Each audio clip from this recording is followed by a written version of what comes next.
Supreme Rice. Since the 1930s, supporting Louisiana farmers and communities throughout Louisiana. To find out more, go to supremerice.com. At Arizona State University, we've made online education better, smarter, and more personalized so you can go further in your aspiring field. I decided to pursue medicine once I realized that ASU did have the online program for biological sciences. You're still required to learn the same curriculum. You're still being tested on the same content that anyone would be tested on in person. The comprehensiveness of the program prepared me so well for medical school. Explore over 350 plus programs at asuonline.asu.edu. Live at lunch. You are looking live. Live at lunch. Live at lunch with Ott and Hanny on 104.5 ESPN, Baton Rouge. What the hell's going on out here? Now, here's Jimmy Ott and Charles Hannegriff. Yeah, for some reason or another, you sound a little taller on radio. Is it live? Is it live? Is it live? From Rufino's on Highland Road, welcome to the Friday edition of Live at Lunch. 104.5 ESPN Baton Rouge. Charles Hannegriff, Jimmy Ott. Jordan Kinchin's back in the studio. And, of course, our panel of pickers on Friday, Chris Massaro, Bruce Marshall, Troy Macker from Bet Rivers will be with us today. And good-looking day here in Baton Rouge. Sunshine. It's a good-looking day. Really good-looking day in Hawaii, too. Good-looking day. Oh, you watching golf? Just getting ready to start. Getting ready to tee off. It's that time of the year. Well, we're getting to that time of the year. Yeah, first tournament of the PGA season. We got that big weekend. The NFL divisional round. Some terrific matchups there. Lane Kiffin continues to roll in the portal. King? Two more. Man, they may have to name the portal after him after this year. Two more commitments since we signed off yesterday. Lineman? One of them, okay. One of them a depth piece lineman from Nichols, a tight end from Oregon, named Zach Grace, who is a really nice-looking player, played every game for Oregon this year. And we expect before the weekend is over, multiple more commitments. It looks like this number may end up way closer to 40 than to 30. And I've kind of given up trying to pinpoint a number because they just keep rolling in here. The portal closes today, but only for entries, not for signees. That's a question a lot of people have. You can't put your name in the portal after today, but you can sign whenever you want. You've still got another week and change, I think, until LSU's late admissions are done for the spring semester. So they've got some time. Jordan Seaton, of course, is the big name that everybody's watching this weekend. Will he get to Baton Rouge?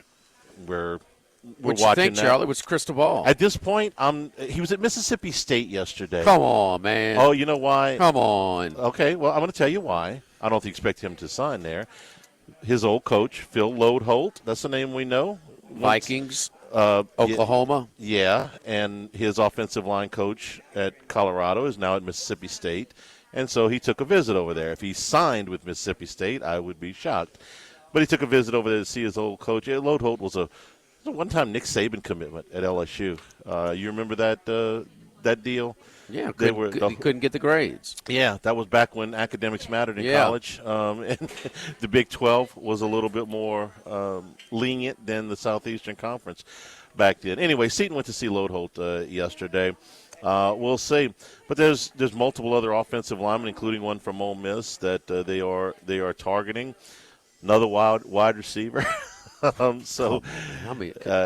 We've got to trade some of the wide receivers. We should have done that last year, right? He's at I think there's 11 on the roster right now. He lost all but one. Kyle Parker, former Tiger, signed with Ohio State yesterday. Of course, Cortez Hankton was the wide receivers coach here last few years and is now the receivers coach at Ohio State. So Parker followed him up there. But no, there's only the one. The one kid, Phillip, was the only one that stayed. So they had to completely redo that room. They have. So the Lane train continues to move. We'll see if anything pops during the show today. You never know.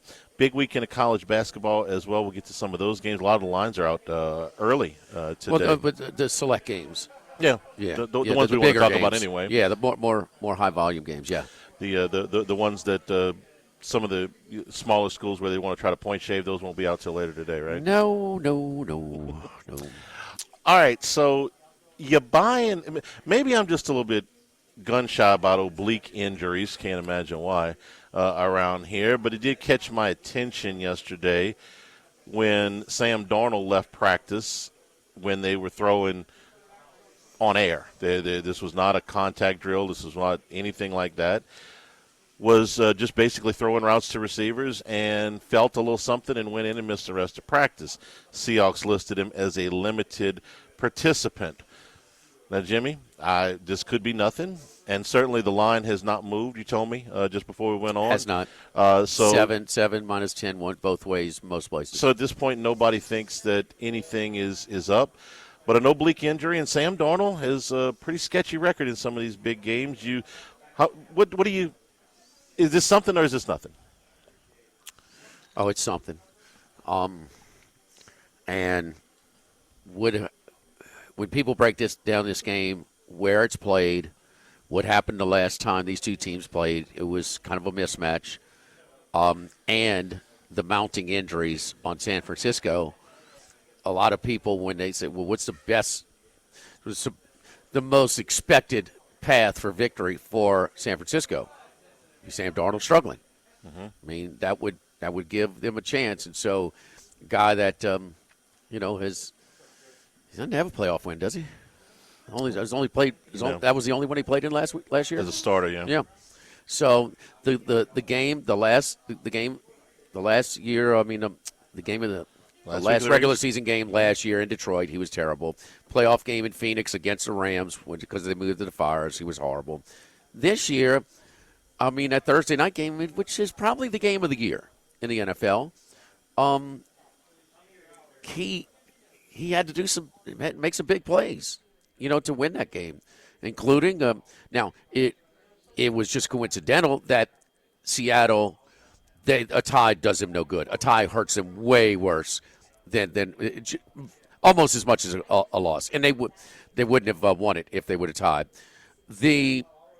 So they're forced to go for two when they score a touchdown. But still, he had to do it, and he did it. And so this, against a team from the division, this age, he comes off as a big, having a lot of success and something to build some confidence off of. As bad as they beat San Francisco in San Francisco, he didn't do too much. 13-3. They got to score more than one touchdown there. But no, he's not. His approach.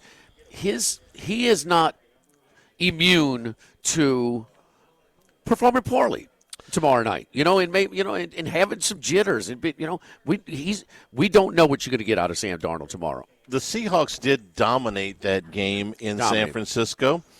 They had more than twice as many yards. They had more than twice as many first downs. And San Francisco only turned the ball over once, and it ended up 13-3. You dominate the game on a yardstick like that, and you really ought to have – they went to the fourth quarter, a one-score game. Seattle kicked a field goal early in the fourth quarter, and that was it. Rohan's helping me out. Go ahead. He said it's something. Okay. I think it is. Like I said, maybe I'm a little gun-shy with the oblique injury, which we fought all year with Nussmeier. And who said Rohan never passed the ball when he played high school basketball? Dish. I have never seen Rohan film playing high school basketball. But, Jimmy, San Francisco played their people, minus Trent Williams, in that game. And Trent Williams is a big deal. Sure. You get a double yardage advantage, a double first down advantage, and go to the fourth quarter, one score. Whoa, okay. That doesn't mean they're going to have double the yardage tomorrow night. Right, so if they had double the yardage and won by 10, what if they don't have double the yardage? I mean, I was leaning towards San Francisco in this game anyway. But like kind of a tip turnover inside the 10 or right around the 10-yard line. And that was the only turnover. There weren't a lot of them. Yeah, it was – but they were just suffocating. It was just Williams will play. The guy that caught the game-winning touchdown because Kittle was out to start the season in the second week. Tongas – look for him to get a lot of targets. He's a good player. Yeah, he's a good player. He's a good player. I mean, he may not be Kittle, but he's a good player. I'm just kind of reading this. It says, he's going to play. They asked him. No, So he's going to play. Expects to play, but Yeah. is he going to be? I mean, when you're starting out with a guy that's questionable how he's going to play at full strength, and then he has a built-in excuse before they kick it off, it's a little squirmish for Seattle. To go in and get in a non-contact drill, to have to go in and get treatment and talk about this afterwards. Yeah, I'm with you and Ro. This is a little something. Now, Seahawks that's a great defense. One of the best in the NFL this year. So they've got enough if he has just a regular game. He had 165 yards, I think, in that first game, something like that. It wasn't 198. So it's not like he went out there and set the world on fire. They ran the ball really well in that game. They ran it for $180 against San Francisco. The game at Levi Stadium? Yeah. The one at the end. It was just kind of a suffocating game. It was just it was worse than the score. If you ask me. It certainly felt like worse than the score, but they kept it close. So we'll be watching. Like I said, I was leaning towards San Francisco in the points anyway. But that's the second game tomorrow after Bills. Sean Payton Broncos. line. What'd he say? What's it feel like? You're number one seed and you're underdog at home. Who puts those out? I mean, like I don't even know. I don't notice those. I love it when coaches mold things to their narrative. If they win, nobody thought we could win. No. If they win, you want to make us an underdog at home? Disrespect. Against a wild card. Nobody respected us. Nobody thought we could win. Coach, you were a 2-touchdown favorite. Okay, well, some people thought that you might win. We use our own rankings. We don't think about any recruiting rankings at all. Here's this press release. Oh, look, we were number one in this, 4-star, number 2 in this. 5-star. Yeah, here's what Rivals thinks, and here's one on 3 thinks. Yes. Yeah, it's a very convenient narrative. He's good at it though. It's worked for him over the years. Sean Payton. He speaks to us. Saban did it for a long time. He spoke to his team in the through the media. playoffs. Sean Payton had as many quality wins or disappointing losses? Well, he had 2 of the biggest crushers that you could possibly Minnesota have. and LA. And the Rams. Yeah, I mean those. Well, actually 3. San Francisco. Because San Francisco, they would have been playing the Giants at home. Yeah, the next week, which they had beaten by 50 earlier in the season on a Sunday night game. And I will go to my grave thinking that they would have won that game. Oh, no, they're winning that game. In the Dome, they were unbeatable at the Dome at that point. There are a lot of people that think that the Saints' 2011 team was better than their Super Bowl team. The offensive numbers were a little bit better. Actually, they were better by not just an eyelash. They were better by That's the one they lost to San Francisco? The one they lost to San Francisco. If you remember, San Francisco lost in overtime at home to the Giants in the NFC Championship game. Fumbled a punt. And what I think was the biggest blow in that game, other than the damn the tight end, I'm blanking on his name, UCLA tight end, that scored at the end was Alex Smith had a bunch. Alex Smith had runs. the big throw, but I forgot who scored the winning touchdown. It was the tight end from UCLA, the kid that played forever. They lost Pierre Thomas in that game to a concussion. And he was such a big part of what they did. Screen game. Not just the running game and the screen game. He was to have him and Reggie Bush on either side of that screen game, they were deadly. And when he got popped and had to leave the game, it was a big. It also weapon fell now. behind like 14-0. And then there were multiple lead changes in that game. I think they had like three turnovers the first half, so they dug themselves a hole. Instead of extending the lead late, they were just trading scores. So if you're talking about crushing losses in the playoffs, I mean those were the highlights. Jimmy, they lost to Minnesota. What was it? Or to Tampa. Vernon Davis. Thank you, Stick. Vernon Davis. Thank you. Yeah. They were playing Tampa in Drew Brees' last game, Tom Brady and them, and they're in Tampa territory, in kind of about to seize control of the game. The turnover, Tampa goes back the other way, and that game got away from them. That was a really tough loss. Yes. They lost the beast mode game.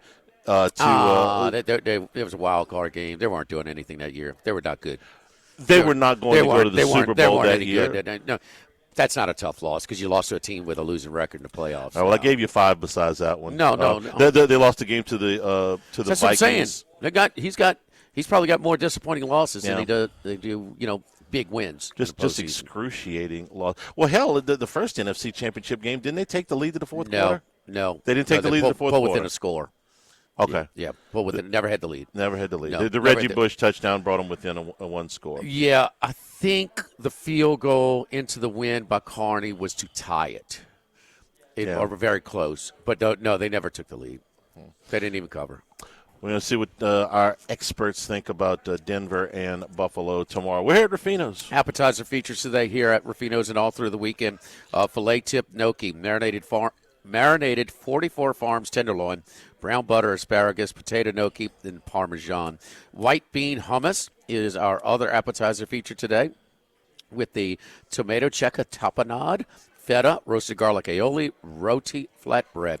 Jeez. Entree features the 44 Farms Turnidos, 2 filet medallions, roasted fingerling potatoes, sauce Diane. Suggested wine pairing is a J.C. Summers Cezanne, Pinot Noir out of Willamette Valley, and the crispy speckled trout, cornmeal dredge, brown butter, sautéed asparagus, jumbo lump crab meat, polenta. Suggested wine pairing is a Frank Family Chardonnay out of Napa. Vernon Davis went to Maryland. I was thinking about Mercedes Lewis. I don't know why. Played for Jacksonville for a long time. He did. He played.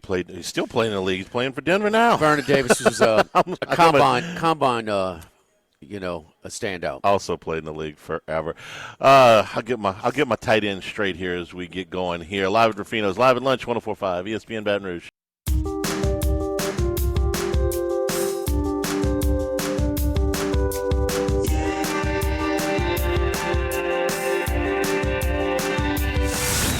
Lunch with Odd and Hanny from Ruffino's on Highland Road on 104.5 ESPN Baton Rouge.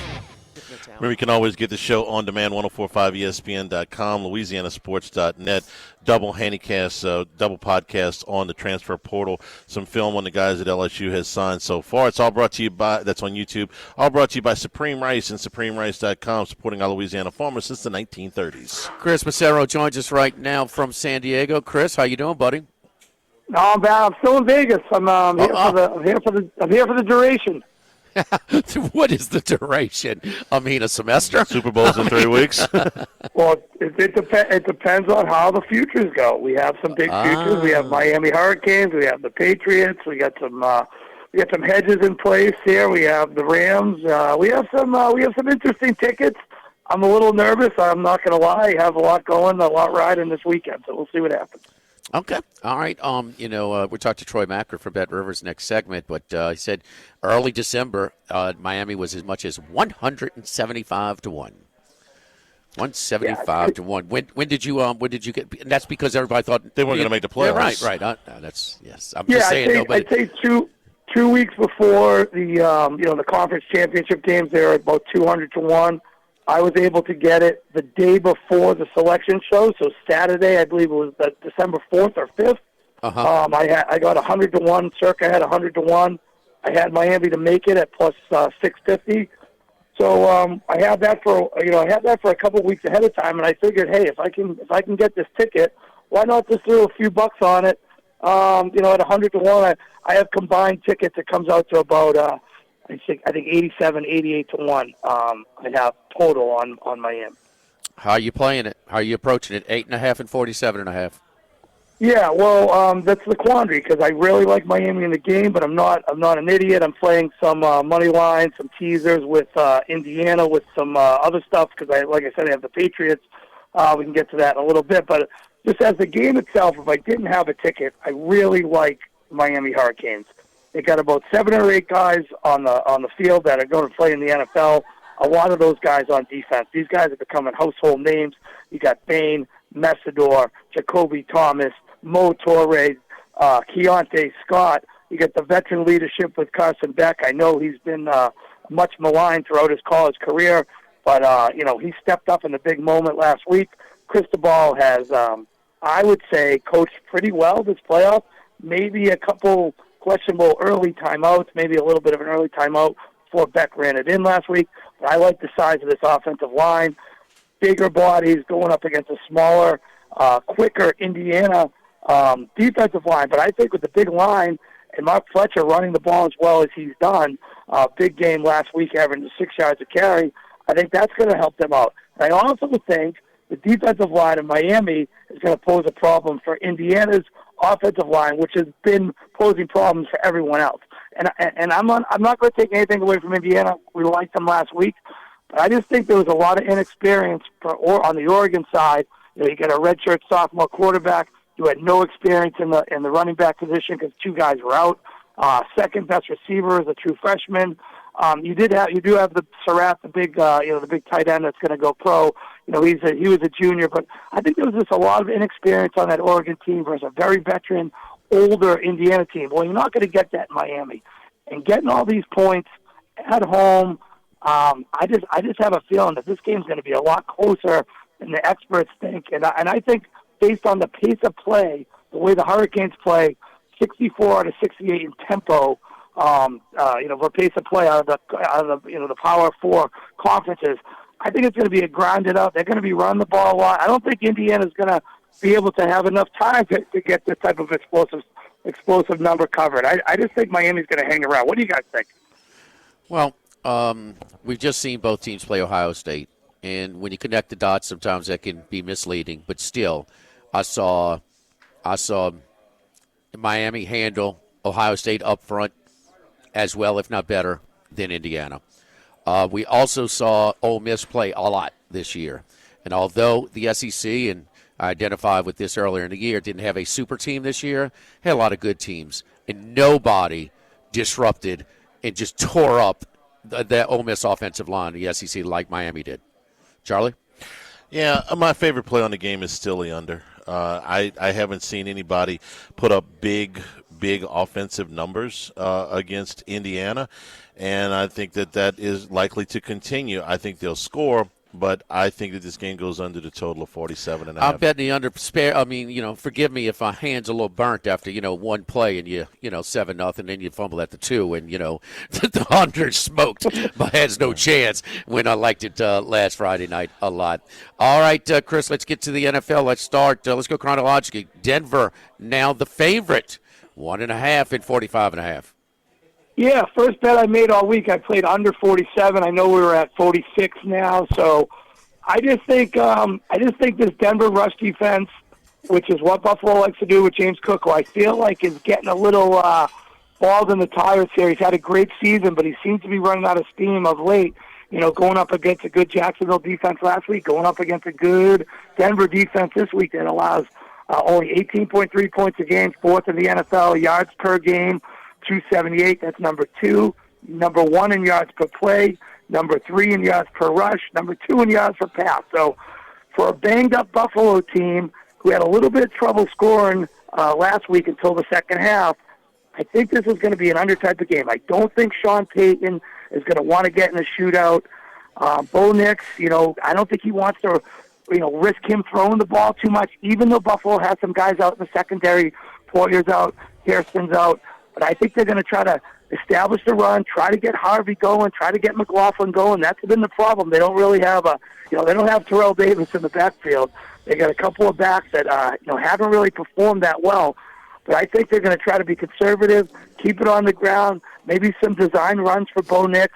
I like this game to go under the total. Okay. Buffalo's got some issues with the wide receivers. I just don't think I don't see a lot of points being scored in this game. I'm on under the total in Denver Buffalo. Shame on Sean Payton if he gets away from the running game after Jacksonville did not exploit that advantage more in the wild card round on Sunday. Seattle 7 and 44.5 tomorrow night, 7:00 kick our time against the San Francisco 49ers. Oblique injury watch now with Darnold. Yeah, it's interesting that it popped up. People are saying it's nothing, but it's definitely something when you don't practice 2 days before one of the biggest game of the year. I can't trust Sam Darnold. Seattle's the only team I don't have covered in the future market in the NFC, so it's a little bit of an issue for me there. But I just can't. I could never lay the points. I know San Francisco is decimated with injuries. I have a friend who plays really, really big, really loves Seattle. He played him at 6.5. He played him on the money line. Minus 280 before it moved up, but now we're moving back. It feels like San Francisco is just on some crazy mission. With all the injuries, they still keep getting it done. I would trust Shanahan and Purdy over Donald and McDonald. But I don't have a play on the game because I can't trust Sam Donald, and I don't want to back San Fran with all the injuries. I'm gonna let it play out and see what we have. It's an exciting game. Well, pass. You go from a pass to a recluse. I mean, you have to be reclused from the next game as New England and Houston. We know your opinions there. So we know your investments emotionally and financially there. But a little insight on New England 3-40.5 Sunday afternoon. Well, I've been mentioning it to people all week. The last thing we saw was the second half Monday night, and obviously Houston looked terrific. The edge rushers are all over the place. But look who they played. They played a Pittsburgh team whose offensive line was crumbling, a statue in Aaron Rodgers, the play calling of Arthur Smith that was horrific at best.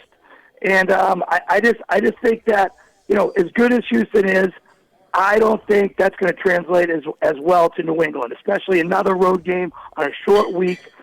I just feel like the mobility of Drake May, the better play calling of Josh McDaniels is going to be able to find some areas where they can expose Houston. And I really like the way New England's defense is coming together. Milton Williams is back. Spillane is back. A full, healthy injury report yesterday. So everyone in New England is ready to go. I just don't trust C.J. Stroud outdoors again. He was terrible on Monday night. He had nothing to do with that victory. So I just think the Patriots, I'm not saying they're going to blow them out or anything. I would love them to win by 4 or less, so I could get a little bit of a hedge action. But I think New England's going to get the job done, and I'm going to go back to it. We mentioned it last week and the week before. Patriots in the first half, 17-1 money line. They have won, and they're 15-2-1 against the spread in the first half. So I would endorse Patriots first half again. And what is that first half number? Probably 1.5. Yeah, I would think 1.5 too. What is the first half number, Chris? Well, I've seen anywhere from 1.5. Some places are even putting it up 2.5. 2.5. Yeah, where we're doing Football Sunday this week, it's 2.5 minus 108. So a little less juice, minus 2.5 first half. And then finally, last year the Rams, the divisional round, went and gave Philadelphia their toughest game in the snow. This time it'll be the freezing cold. Teens, the temperatures projected here. Bears, Bears now 7 wins this season when trailing at the 2-minute warning. Rams 3.5 and 48.5. Well, I don't want to get in front of the Bears voodoo, whatever they're doing. It's just been an unbelievable streak. We've all seen it, 7 games where they've won trailing with less than 2 minutes to go. It just doesn't even make sense. But I do think they're going to score. I do think that the Rams defense is just not up to par. They've given up some crazy numbers the last few games that don't include Arizona. We mentioned it last week. They've given up 31 twice to Carolina, 27, 38, 34 the last 5 that don't include Arizona. So that's not a good defense, and I just hope it's not too windy. I do like the Bears team total over. I played an alt number early before I heard about the polar vortex, but I think you can get 22, 21.5, go over the total. The Bears are going to score. Just, you got to just watch. If it's going to be extra windy, obviously I wouldn't play this, but I think sometimes these storms are a little bit overrated. I like over Bears team total. Over Bears team total. What number are you looking at again? 22.5, you said? Well, I've seen it. It's been all over the place, so you got to kind of find the best number. All right. So trying to find out exactly. Probably 22 right now. Yeah, you got me looking up now, boy. All right. All right, Chris, let's see. No. 21.5. 21.5 at DraftKings outlets, where Football Sunday will be this Sunday, 10 a.m. to noon at Bally's. At Bally's, downtown, the new Bally's. Chris, thank you, brother. Good luck to you, Patriots, this weekend. All right, good luck, guys. Have a great weekend. Thank you. All right, let's go to see our friends at Legacy Title. Ashley Donald, Adrian Galata, Michael Platt, Mariana Haynes, Natalie and Bradford Smith, our great long-standing staff at Legacy Title. 2960060. Keep in mind, nobody, when it comes to buying, building, refinancing, nobody chooses but you. Choose Chad Reynolds, Legacy Title, 2960060. Traumacker with us when we come back. Plus, LSU has landed another one in the portal, this time in the offensive trenches. We'll tell you about that when we come back live at Rufino's Live at Lunch, 104.5 ESPN Baton Rouge. Live at lunch with Ott and Hanny from Rufino's on Highland Road on 104.5 ESPN, Baton Rouge. Jimmy, Charlie, and Troy. Three best buddies sitting around talking sports bets. Let's welcome in Troy Macker from Bet Rivers. Before we go to Troy, LSU lands Sean Tompkins out of Baylor, played 460 snaps on the offensive line for the Bears last year, who were the number one pass offense in the Big 12, 13th rush offense, and the number 5 overall scoring offense in Big 12 play. Troy, how you doing, buddy? I'm doing good. Just prepping for a busy weekend, man. Yeah, let's get to the college first because I looked at your notes, and but the highest Miami was early December 2nd at 175-1. That is that's before the selection show when everybody thought that was, it was going to be Notre Dame because Notre Dame was still ahead of them, and they were done playing for the season, even though the chair of the committee warned us that head-to-head would count more if they got next to each other. Then Indiana, I didn't realize this, Troy, September 20th, 2025, Indiana 150-1. Yeah, I mean, that's, 2-3 weeks into the season? Yeah. And this was not an out-of-nowhere story. Certainly the 2-year rebuild is the most incredible college football rebuild we've ever seen, but this team made the playoffs last year. But I think people were talking up to a fluke. First-year job from Kurt Signetti. Maybe they'd be good, but this is kind of where you had to situate them at the beginning of the year. Even 2 or 3 games in, their first 2 games were against nobodies, I believe. This is a very tricky championship game from a futures perspective. Miami, after that win against Notre Dame earlier in the year, they move up to number 2. Miami is a brand name, so we take decent futures on them. Certainly not Alabama, Georgia money, but a decent amount of futures. And Indiana, being in the Midwest, which is our biggest footprint, we took a lot of hometown action there.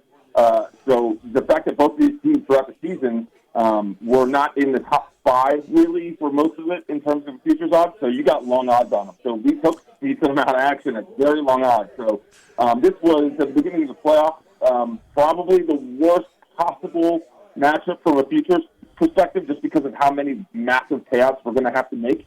So, and it's pretty even in terms. I think we probably are rooting for Miami, especially now if you consider the game action. But there's going to be a lot of futures money at stake on Monday night. Okay, so the liability is about the same at Bet Rivers for Miami or Indiana, whoever wins the national championship game. Getting a lot of reports that that's not the case with a lot of other places. They are pulling for Indiana to win outright.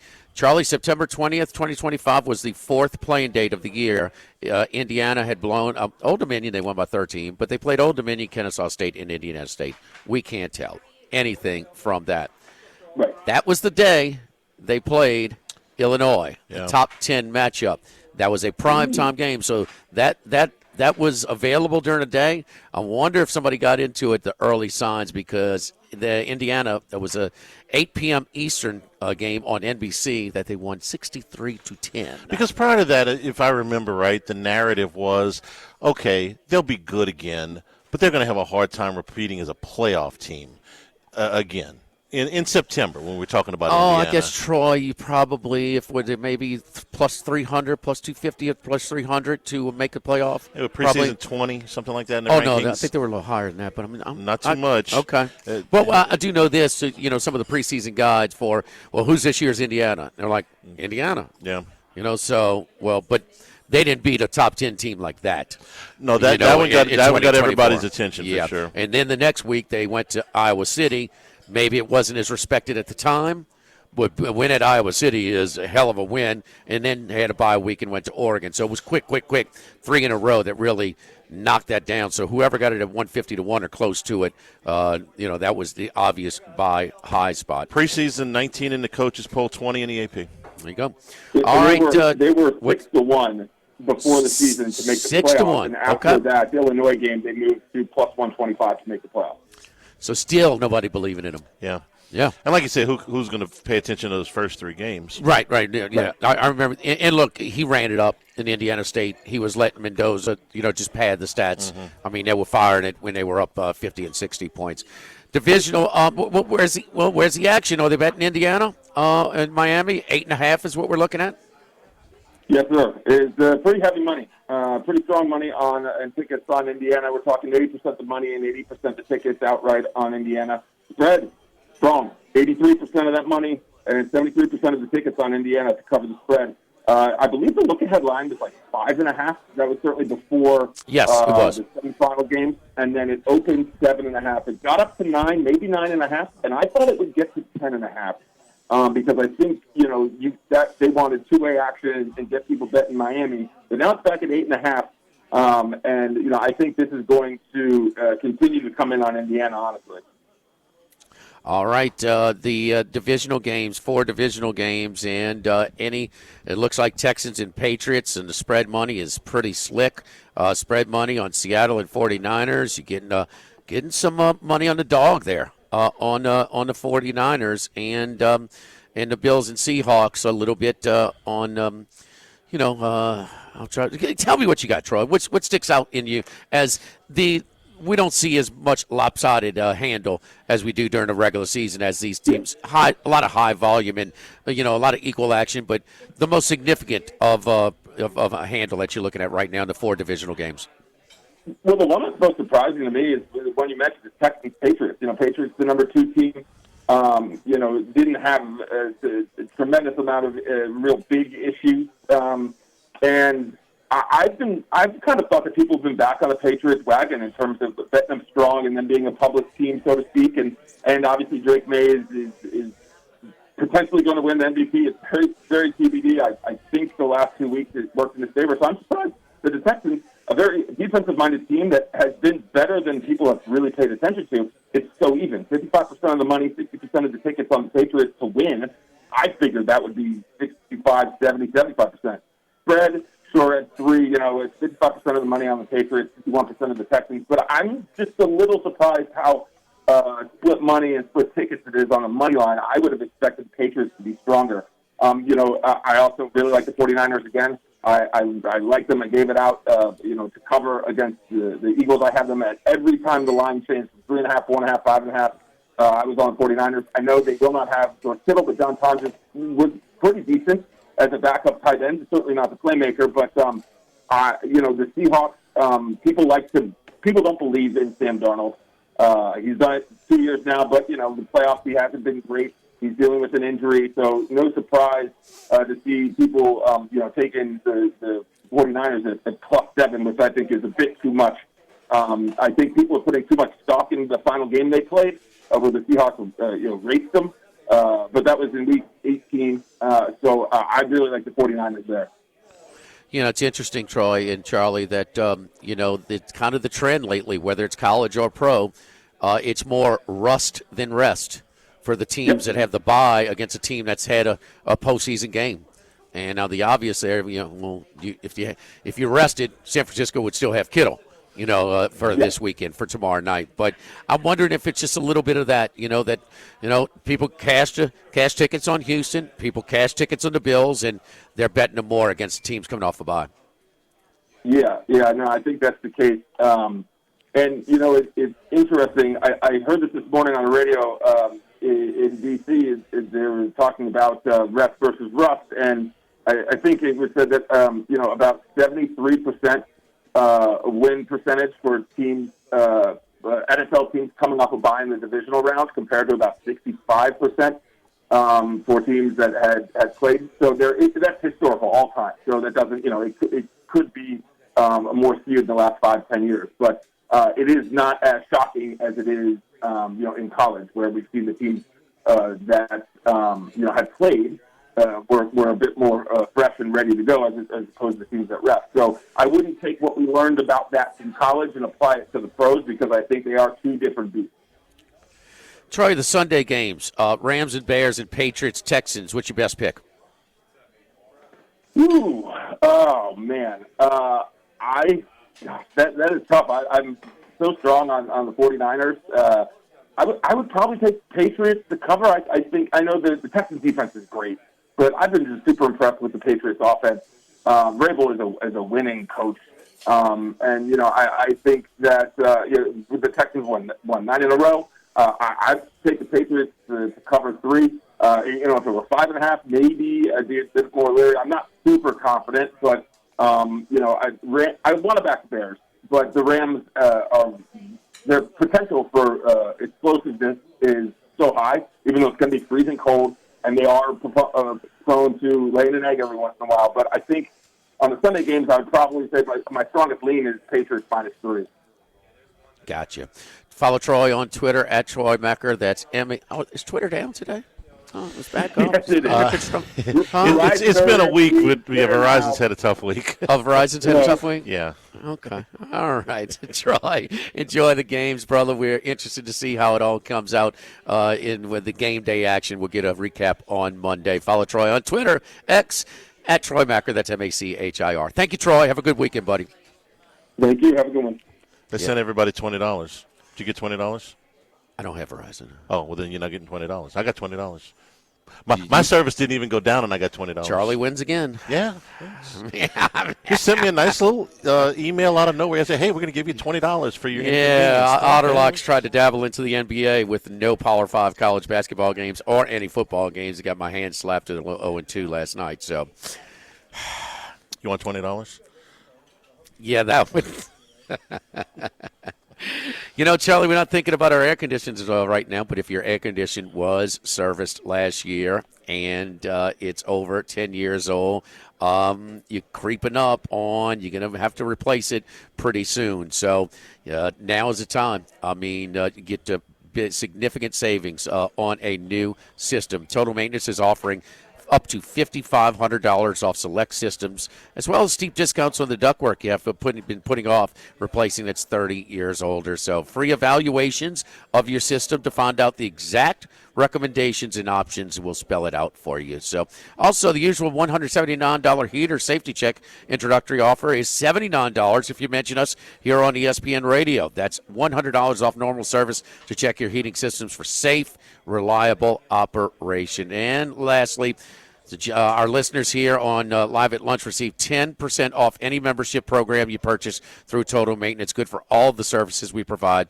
Be sure and ask about our AC Heating Elite membership that comes with a system monitoring solution to inform both the owner and Total Maintenance of a problem the second it happens. Live at Rufino's, Live at Lunch, 104.5 ESPN Baton Rouge.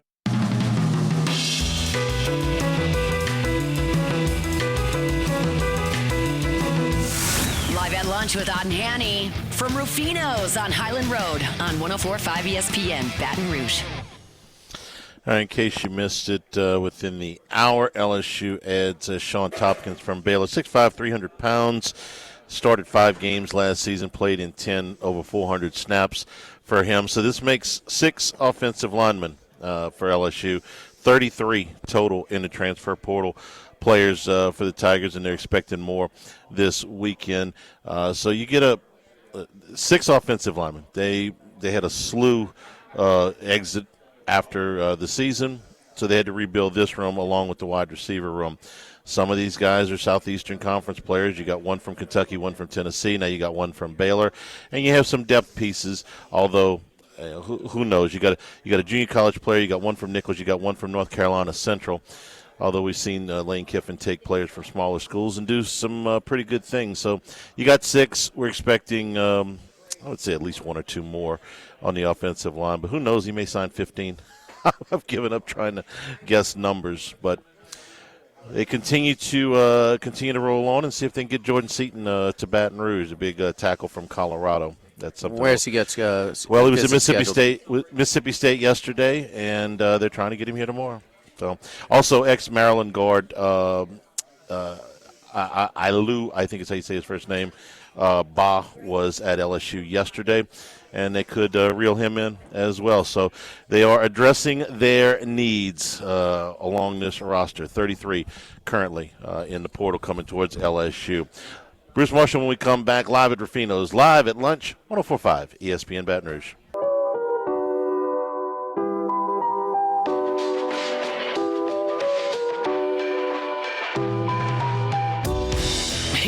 there somewhere in the world. Maybe even your local sports book. Can anybody help us? Let's bring in Bruce Marshall. And return here at Rufino's Live at Lunch. Come by and see us here on the filet tip gnocchi, white bean hummus. Yes, looks really good. 44 Farms Tornadoes, filet medallions, and crispy speckled trout.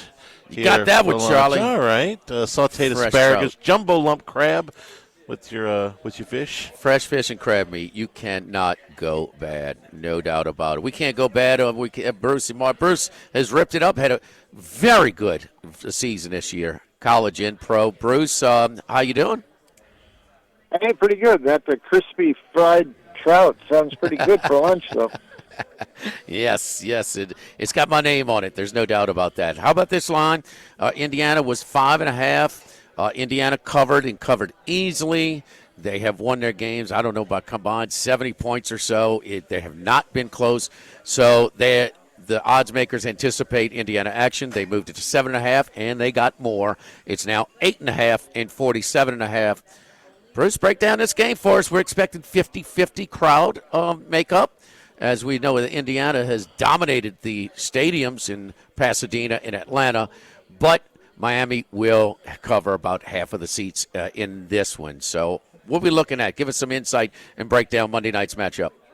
Yeah, well, to start things off, I will note that I have been wrong on Indiana the last couple. I've been better with Miami, but wrong with Indiana. There's a history in these championship games, and I have to remind myself every year, and it goes in pro football and especially in college football lately, too. The last 7 of these championship games have all been decided by double digits, and I think the last underdog that covered would have been Clemson. That game they blew out Alabama when Trevor was a freshman back in 2018 or a sophomore. But the history here has been pretty one-sided. The closest game, I guess, was scoreboard-wise was last year, but Ohio State was beating Notre Dame worse in that final score. Georgia-Alabama 4 years ago was a closer game than that 33-18 final, but still the scoreboard says what it does. But that also reflects in pro football, too. There's something about championship games. We saw the Super Bowl last year turn into a rout. But we've had some better Super Bowls in recent years.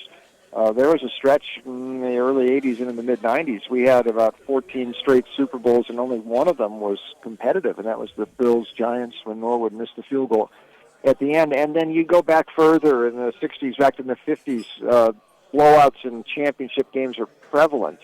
Biggest blowout in NFL history was in the 1940 championship. The Bears beat the Redskins 73-0. So you see, sometimes these things just get one-sided, and whatever happens in these championship games seems to follow that course. Having said that here, Indiana, I'm grappling with Indiana here because all the evidence says they're just going to keep rolling here. And when you look at Indiana, I mean, it's surprising to see Indiana here. But when you look at it, I mean, this is an older team. Like a bunch of guys, 23, 24 years old. They have a big nil budget there. And they spend it well. And Mendoza, if I understand, only about $2 million. I mean, that's quite a bargain for him. But I can't get over the fact last week that Oregon just handed that game to Indiana. And I can't believe how defeated Oregon looked like right from the start in that game. And just the body language was bad. They were intimidated. They, like I said, handed them literally 4 scores. Dante Moore, extremely disappointed. His pocket presence was just abysmal in that game. They just look intimidated. I can't get out of my mind that I saw Indiana have some real trouble several times this year. And they should have lost that Penn State game. They could have lost that Ohio State game in the Big Ten title. Tight game against Iowa. So they don't just roll over everybody. And I don't know that intimidation factor is going to work against Miami. I mean, Miami's sort of back to the way it was, the swagger and the chains and all that. They do have some NFL first-round guys on their defense up front, and I think, we've talked about Bain, Messidor. this is going to be a little bit difficult for Indiana, I think, just to bully these guys. I don't think it's going to work, that part of it, and that's part of Indiana's game is this intimidation. So I don't expect the offense to go wild like it did against with points like it did against Oregon. But what I'm not sure about is Miami's offense and if Carson Beck is going to be up to it. Indiana's defense is awfully sound. And Miami's going to, their thing is they're going to try to run, and they were able to run pretty well, against Miami, and they sewed up that game against Ohio State on the ground. So my instinct tells me Miami, just because handicapping this game, I don't think they're going to get bullied, and I think they can hang around. Something is worrying because Indiana keeps destroying teams, but I'm going to take Miami to stay close. So I guess I'll pick Indiana to win close, 27-24, but I think Miami hangs around. We don't know until we try and project, especially at the line of scrimmage. And it was hard.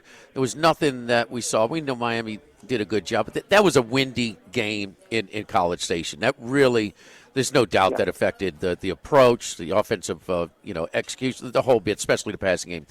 But we did see both of these teams play Ohio State at a neutral site, both in a relative pass, and I really didn't see much difference. How sometimes Bruce, that could be misleading for us. Did you see that? Because line of scrimmage, I thought that Ohio State Indiana game was pretty damn close to Ohio State Miami. I didn't see one team. Oh yeah, this team is almost double digits better than the other one. I didn't see that, and when teams and they bet Alabama against Indiana, and people got but a lot of people bet Indiana last week, and they're going to come back with them again in this game. But can that be tricky sometimes when we sort of connect the dots in recent performances against common opponents? Yeah, it can. That's a good point, Jimmy, and I kind of thinking the same way you did, because absent of common opponents here, you look at except Ohio State, you look at that, and Miami, that wasn't really a fluke, and they did what they planned to do against Ohio State, and they looked as good as Indiana did against the Buckeyes. So I guess that's just natural to look for some sort of a connection, and then you come to a common foe. But that was, quite a common foe to have in common. I mean, this Ohio State was on top of the mountain there, and Indiana nosed them out, and then Miami beat them, similarly, if not a little bit more handily there. So that's a fair assessment, and that I admit that played part into what I'm thinking here. But it's also because I just saw Miami just not look intimidated one bit against Ohio State, and it's like this old Miami swagger is sort of back with these guys. They just don't seem to be afraid. And we'll see. As longer they can hang in this game, I think their chances increase. That's the same with every underdog. But that's the way I sort of see it. We'll find out what happens. And hold your nose when Carson Beck drops back. That's about it. I didn't know I was going to live long enough to hear. Do we think Indiana's going to intimidate Miami in football? in their home stadium. Yeah, exactly. Yeah. All right, Bruce, let's get to the NFL. First one tomorrow, 3:30 kickoff Central Time. Our time here in Baton Rouge. Denver now 1.5 in 45.5 over Buffalo. Yeah, this line has bounced around a little bit. I mean, it's in that tight margin there, that narrow range. But Denver slight favorite right at the start, and then Buffalo slight favorite. Now it's swung back to Denver. There's a lot of pundits out there. They're on the Buffalo bandwagon here. Josh Allen this, Josh Allen that. We know he's really good.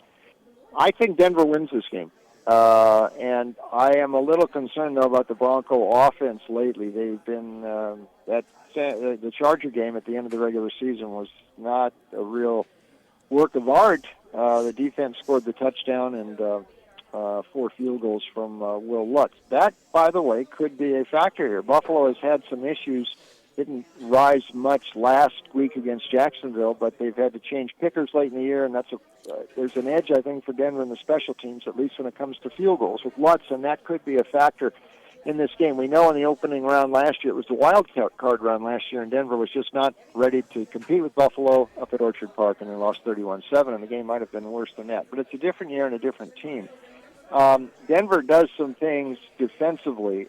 Denver is we've talked about them before, big play defense, outstanding defense. And I'm not going to say that at all about Buffalo. In fact, I think Buffalo's defense is down this year. I think it's the worst Buffalo defense we've seen in several years. And they are living on borrowed time here, I think, with that defense. Jacksonville ran pretty well against them last week. Jacksonville, not necessarily a running team, but still ran well. Denver, not necessarily a running team. And I think they have missed J.K. Dobbins somewhat since he got hurt. Dobbins and Harvey together were a great thunder and lightning combo.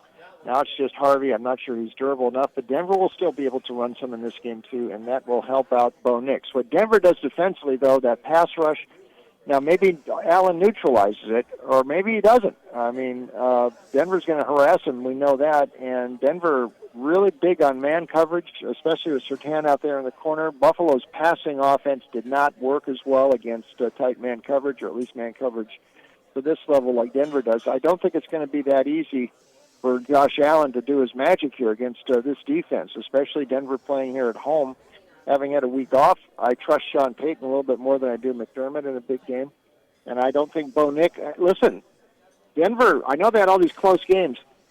This team is very comfortable playing close games. They don't seem to mind that. They think they're going to win because Nix has a great record in big drives late in the game, and their defense usually comes up with big momentum-changing plays. Denver's going to win this game, I think. It might not be that easy. 23-17 will be my score forecast. Lutz field goals will end up being the difference, but I think that is how it goes, and Denver will host the AFC title game next week. Tomorrow night, 7 o'clock our time. Seattle 7-45.5. Darnold held out of practice yesterday. Watching the oblique, he is expected to play against the 49ers. The biggest line of the divisional round this weekend. Yeah, and we look back to 2 weeks ago, and Seattle seemed to win that game a little bit more handily than 13-3. They did split with the Niners, although that San Francisco win was over 4 months ago in the opening week up at Seattle. My thought here, I think this is a remarkable coaching job by Shanahan. I think he's going to probably finish right behind Vrabel in Coach of the Year, which I'm fine with that because Vrabel's done such a good job. But this has been Shanahan's best job. This is supposed to be a reset year for the 49ers and with the contracts and things like that. Throw in the injuries on top of it. This did not figure they'd be this far, but they have found a way. Shanahan's creativity, using what he's got available to him. I mean, dialing up that Jennings to McCaffrey, the option pass end around TD. I mean, he's just going all into his playbook. And Purdy has been awfully good. I know Seattle got them a couple weeks ago. In that game, though, I thought Seattle did catch a couple breaks, even though they were in control. Darnold's penchant for mistakes bothers me. I mean, he had 20 giveaways during the regular season. That's more than any quarterback in the league. That's turnover. That's interceptions and fumbles.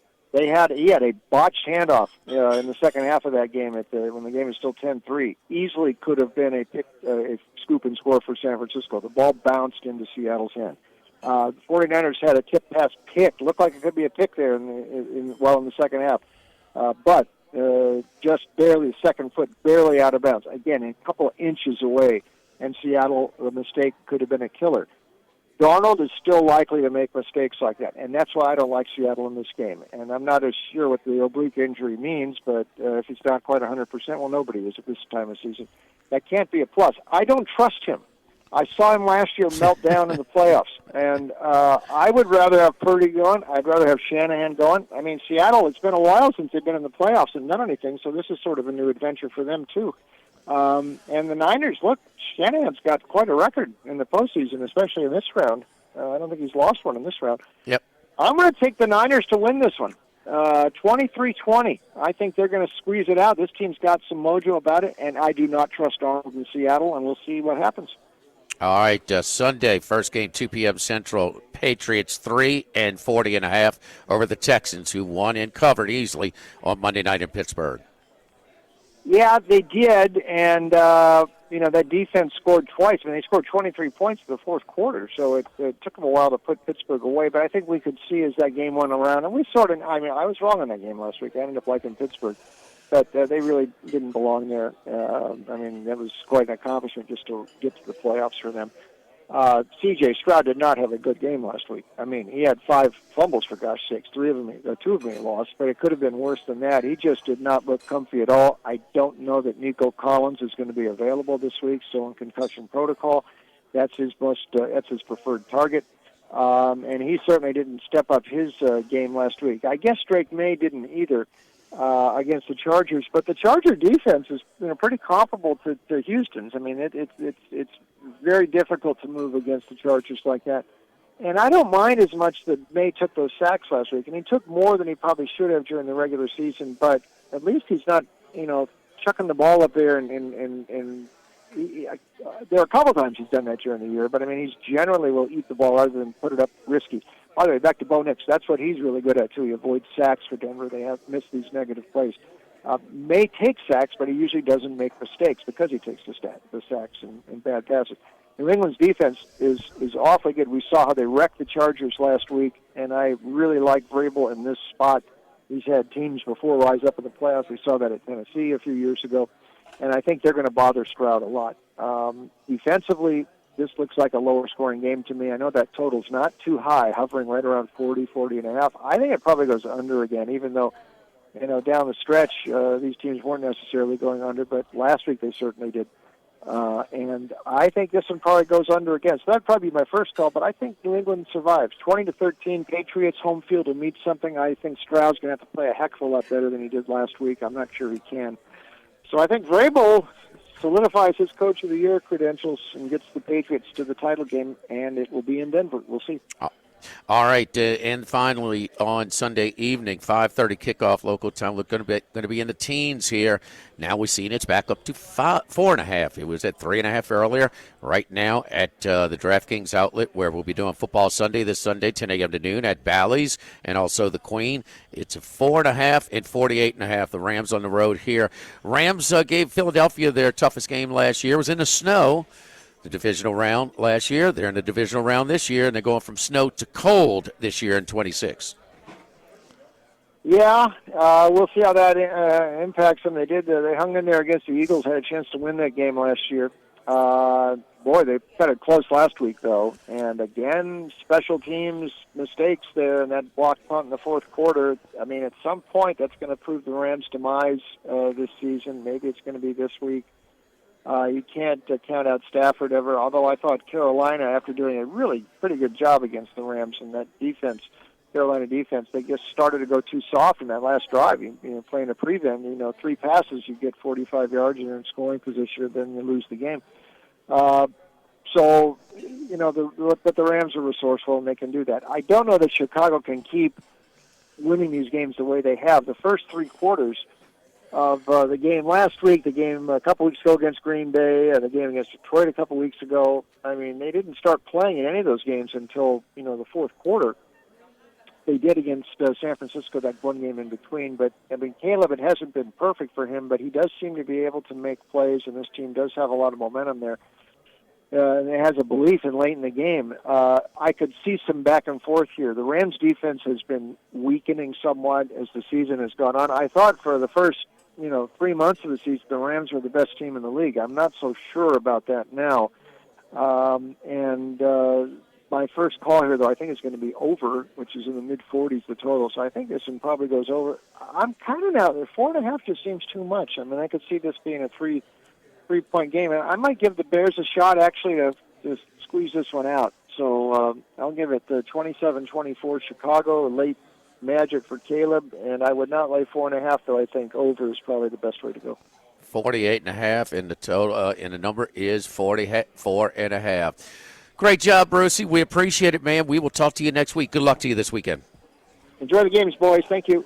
Yes, indeed. Bruce Marshall with his picks for the divisional round in the College Football National Championship on Monday night. You're in town, or somebody you know is staying downtown visiting, go visit our friends over at Town Square Pizza. Town Square Pizza, north-facing Town Square. And, we talk about the great pizza, but whatever your occasion, how big or small, get the perfect options for catering. Cater your birthday party, holiday party, corporate events, wedding festive, whatever. At the office, you go to our website at townsquarepizza.net and click on catering packages, and really good stuff. We love how you come in, design your own pizza, get exactly what you want, or you could just take one of our specialty pizzas and put it together. Put it in our ovens, and about 7 minutes later, and it is piping hot, delicious, generous portions, really good stuff. Staying downtown, or know somebody staying downtown? Town Square Pizza within 5-minute walk of all the major hotels downtown. Lane Kiffin picks up another offensive lineman. We'll tell you about that when we come back. Live at Rufino's, live at lunch, 104.5 ESPN Baton Rouge.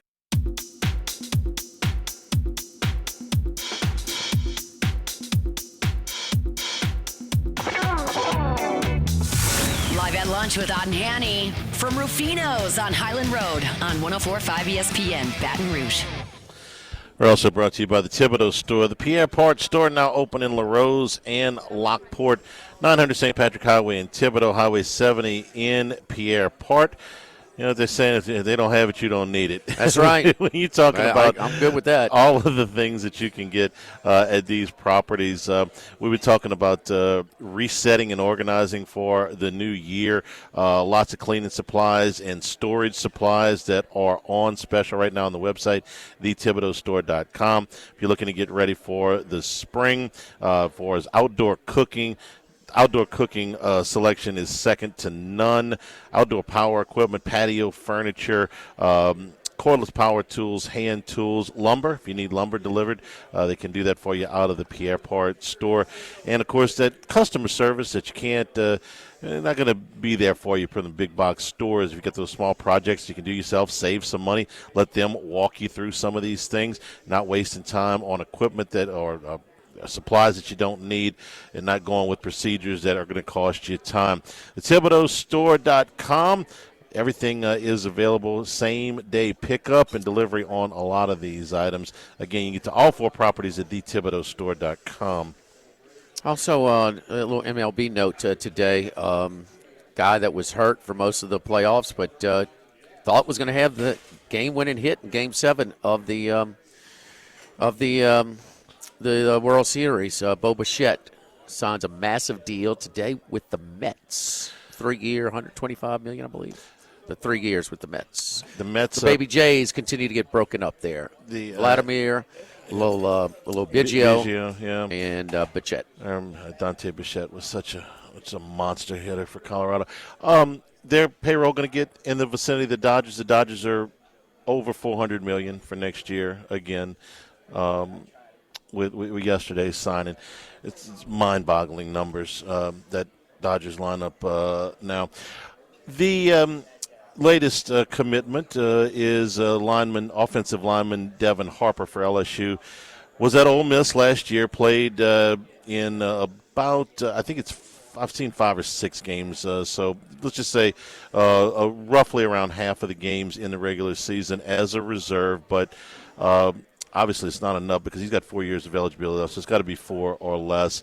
Originally from Calvary Baptist, at one point had committed to LSU, ended up signing with Lane Kiffin at Ole Miss, and now he is headed to Baton Rouge. That makes 7 offensive linemen that they have signed in this class. We got 2 that we've told you about here just since we started the show, and I don't think they're finished. We told you about the kid from Maryland that was here yesterday. And Jordan Seaton is what they are. That would be. Would you call it the cherry on the sundae during the break? There's no doubt. Cherry Seaton, on top, man. I mean, it's a hell of a haul, and this guy is as highly projected as anybody. Supposed to be a top 10 pick. He was, when Dion was kind of getting a lot of the attention and was, getting all the ratings and everything else, and I think they still finished. Was it 5-7 the first year, something like that? So it might have been 4-8. But I think it was 4-8. Yeah. But he was a number 1 tackle coming out, and he committed and signed and played for Colorado. Kind of the only one blocking, it seems, when you watch Colorado. I mean, because their offensive lines have been really, really poor. I don't know if that's partly responsible because of partly due to their poor kind of play designs, and also the quarterbacks not hanging in the pocket a little bit better. But still, Shador and the kid from Liberty last year were really running for their lives a lot for Colorado. So, and they're not done on the offensive line again. So besides him, now you get you ever have one of these friends that complains about everything? Hey, everything's perfect, everything's wonderful. What about that? I got one of those friends. I love him dearly. Okay, he's a great guy, but he's one of these. He will find something wrong with it. Okay, so what did he tell me? Yeah, I sent him this deal earlier today. Went ahead and a linebacker would be nice.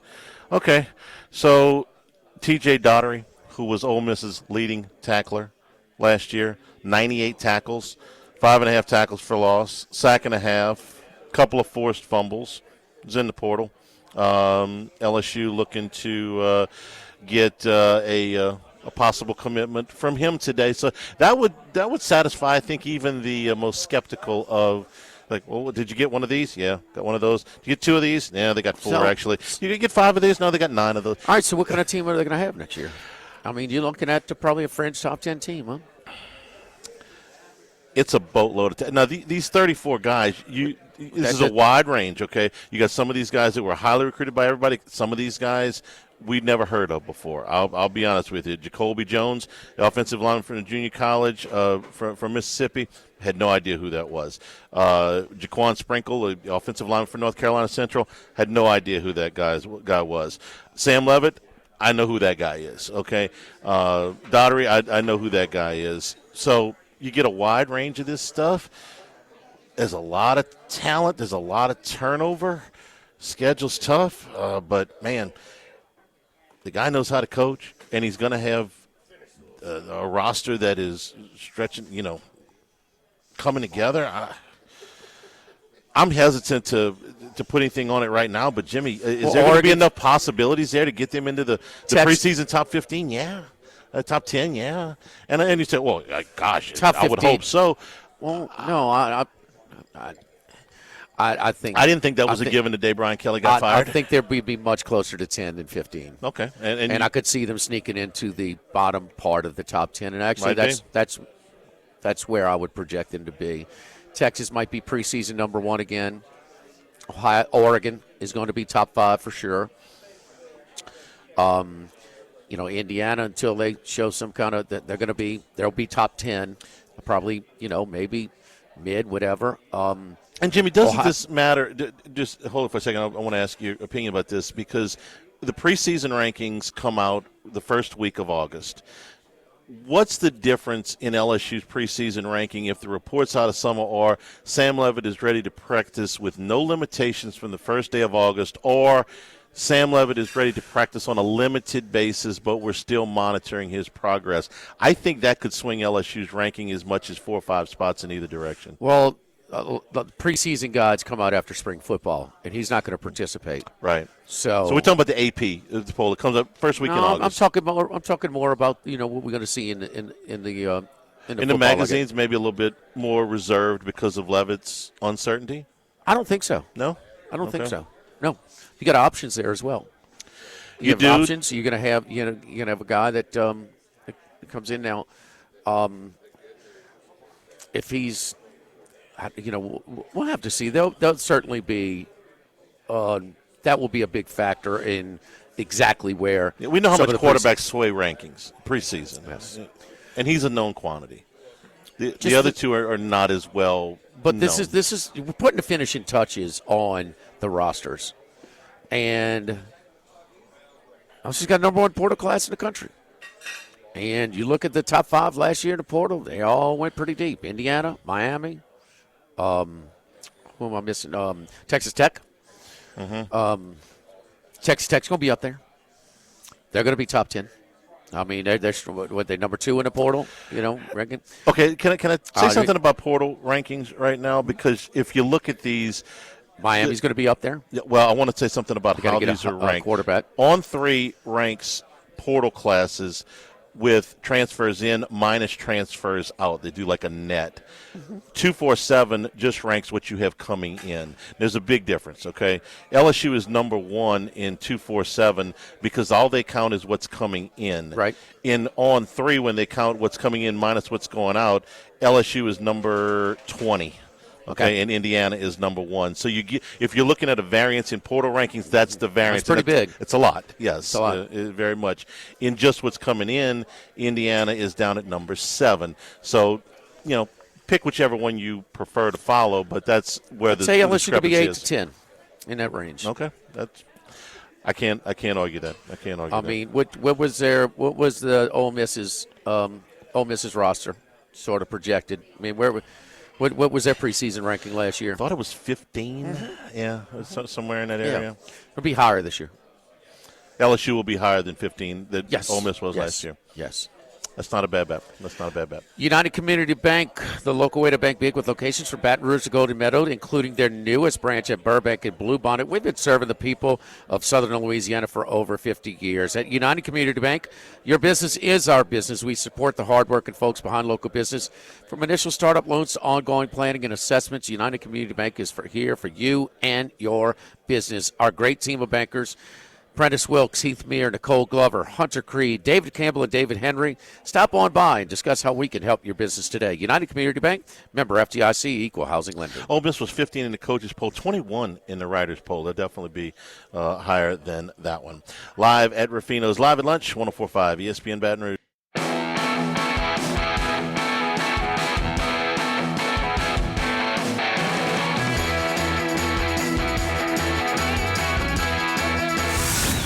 Lunch with Odd and Hanny from Rufino's on Highland Road on 104.5 ESPN Baton Rouge. And we're also brought to you by Coastal Capital Advisors, because when it comes to retirement, no two situations are alike. Let the professionals at Coastal Capital Advisors do for you what they've done for our family, which is give you that peace of mind that the plan you have for retirement is the correct one. Just because you're putting money away every month doesn't mean that you're maximizing what you can do. Do you know exactly when you want to retire? Do you know exactly how much you're expected to have, how much you're going to need in retirement? They can answer all of those questions. Go to coastalcapitaladv.com to schedule an appointment. Phil Fontenot and his staff be happy to sit down with you, answer all your questions, and get you to feeling good about the plans that you have post-working. CoastalCapitalADV.com, member FINRA SIPC. All right, full slate in college basketball tomorrow. A couple of ranked matchups in the league. Florida at Vanderbilt's the most interesting one to me, Jimmy. Vanderbilt suffered their first loss of the season during the midweek at Texas. Florida, the defending national champions, has played about as tough a schedule in the non-conference as you can get. And Vandy is, I'm seeing 3.5 here at 3.5. Yep. 3.5, 160.5. And at Bally's in the Queen downtown. And so they I like Florida, man. They're really playing well right now. And I just think that Vandy was just a little perched up. But again, on neutral, this tells you that Florida may be a point and a half favorite on a neutral, or really, really close. So at home with the whole benches and the behind the base, behind the goals, just kind of throws. It's always been a funky place to play, and an awkward place for opponents to play against much lighter Vandy teams. This Vandy team is really good, but I don't think they're Florida. So I think this might be we got like 4 or 5 teams tied for 3-1. These are 2 of them that play tomorrow. That'll be a 1:00 tip in Nashville. Another one is Arkansas. They are 3-1. They go to Georgia.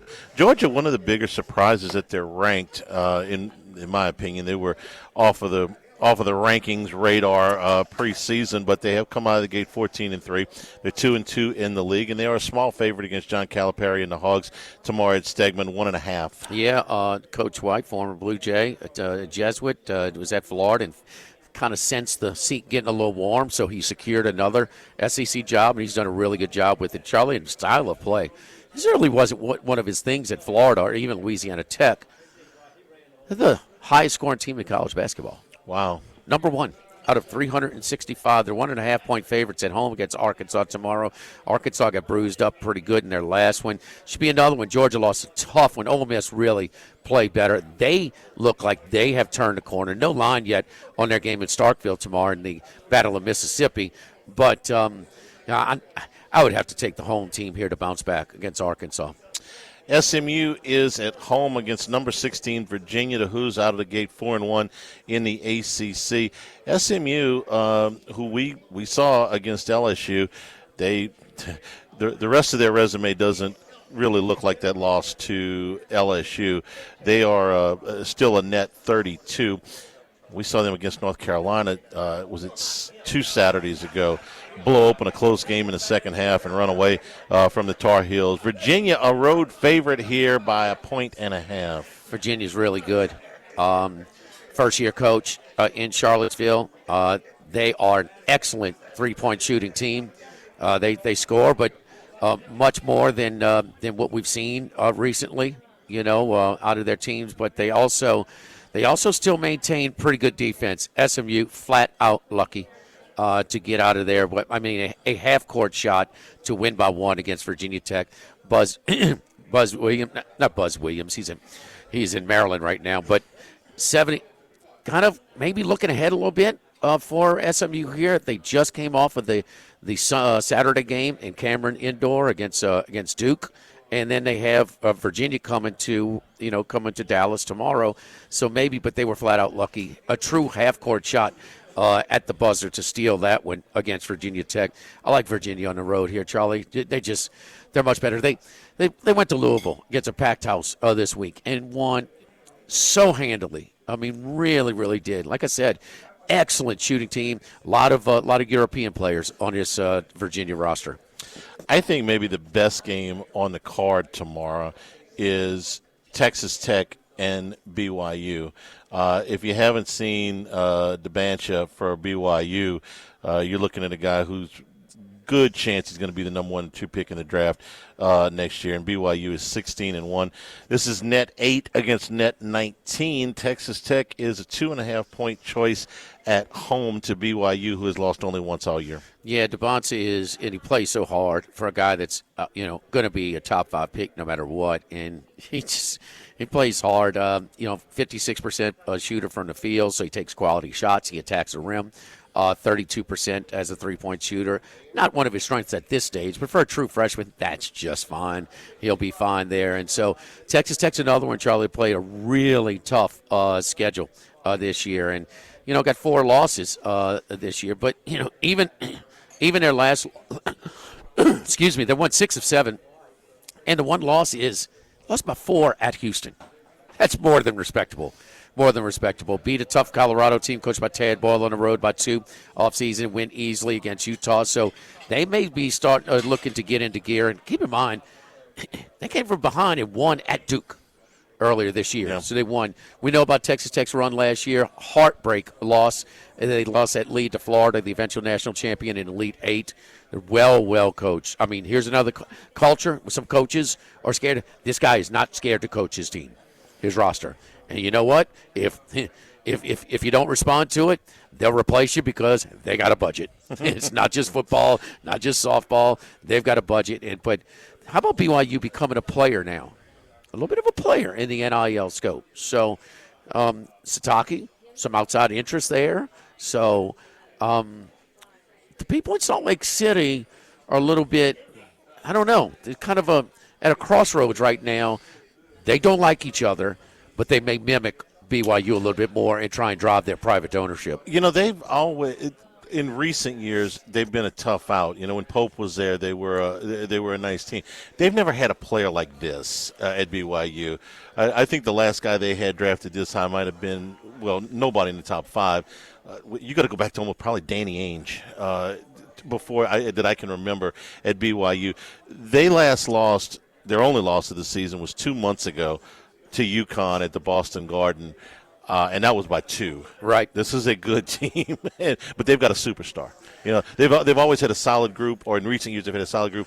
They've got a superstar to go with it now. Well, the young coach comes from the NBA, and they kind of space and pace, and they were, I thought, the best in college basketball in their ball movement. That's not what they do. DeBonce, they're ISOing him a lot more, and if you're gonna break your style of play, adjust it. He's the guy to do it. So it's they are not that typical BYU team. Even when Pope was there, I mean they're very stylistically from Pope to the current coach was similar, but they played a heck of a schedule as well. So it's going to be a good one. Lubbock's tough place to play, a brutally tough place to play. But man, Devonta he's got a couple of highlights every game too. I mean, he does something that just I like watching the fans' reaction. I mean, their jaws drop. I mean, he is fun to watch. Yes, and like I said, you would never know there's type of any element of entitlement. Watch him. He plays hard. Real quick, we don't have a line yet on LSU and Missouri. Tigers trying to bounce back from that to be close. gut punch on Wednesday and I expect it to be a real I don't understand Missouri's metrics. I think they're low. I think LSU's is higher. I mean, you're telling me that Missouri's winning some quality games, including against Florida. Yeah, they're 3-4 against Division I, against a Quad 1 and Quad 2, but the last 4 games, they beat Florida. They won at Rupp. They lost to Ole Miss at Oxford, but it wasn't a bad loss. They lost by 7, and they came back and beat Auburn by double figures at home. I would, if I were laying this line, I would say Missouri. LSU could be a slight favorite in this one. That's what I think is going to happen. If I were doing this, I would say Missouri is a 2 to 3 point. And for about 25 minutes, we saw LSU's A game. On Wednesday. Yeah. Don't forget, over here today at Ruffino's on Monday, we will be across the street. Charlie's got a cot in the back, and so he's just going to spend the weekend out here on Highland Road and just play human frogger running across Highland Road. Right. Well, we embellished a little bit, but we love our folks over there at the Line Decker Street. It's really good. That's going to be Monday's edition, 11 a.m. to 1 p.m. Live at lunch, live across the street from where we are today at Ruffino's over at Chris's Specialty Foods. This Sunday, Football Sunday, 2 more shows. This Sunday and next Sunday. So divisional round and conference championship Sunday. This Sunday, we're at the brand new Bally's. Man, you looking for a place to watch the NFL games? That is a theater-size screen, theater-quality audio. It's nice, and the place is really nice, man. The dining depot got a fresh calzone over there and some meatballs and stuff like that to snack on when we were over there watching the Ole Miss Miami game. So, hey, you looking for a place to watch the game? Come on by and see us over at Sunday's show, 10 a.m. to noon. Football Sunday, myself, Charlie, Rohan Davey, Mike Delicano, Max, the whole gang, and a bunch of contributing handicappers. How could I forget the last lottery pick out of BYU 15 years ago? Jimmer Fredette. Didn't work out in the pros, but it's a college player. No, but he was college National Player of the Year. Yeah. Number 10 pick 15 years ago. He did go that high. Okay. Yeah. Live at Ruffino's, live at lunch, 104.5 ESPN Baton Rouge.